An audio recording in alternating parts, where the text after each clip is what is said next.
ये हेउछि चारि जण बंधुंकर कहानी। दिने कॉलेज रे परीक्षा नोटिस दियागला, किंतु एही चारि जण सांग परीक्षा विषय संपूर्ण भूलीगले एवं परीक्षा पूर्व दिन राति सेमाने भोजीभात करी आनंदरे खाई पी राति शोईगले। ठीक परदिन सकाळे विलंबरे कॉलेज जिबारु परीक्षा सरी जाइथिला एवं एही कथा सुनी चारि जण आश्चर्य होइगले एवं सेमाने गोटिए उपाय पांचिले। सेमाने निज गाड़ी मोबिल काढ़ी निज कपड़ा लगाई देले एवं प्रिंसिपाल निकट में जाए पहुँचिले। सार को प्रणाम करी कहिले, सार आमे माने परीक्षा देवाक आसुथिलु, किंतु बाटरे आम गाड़ी टायर पंक्चर होईगला, सेथिपाई आमर विलंब होईगला।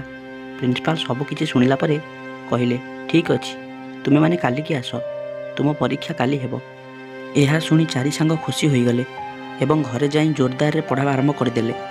ता परदिन सकाळ हेला, चारि सांग कॉलेज रे जाई पहुँचिले।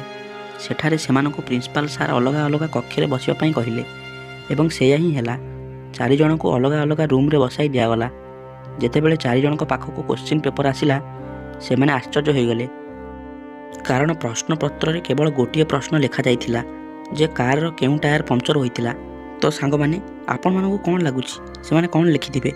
सेमाने समस्त अलगा अलगा निश्चित उत्तर देइथिबे एवं शिक्षकक सामने तळकु खसी जाइथिबे।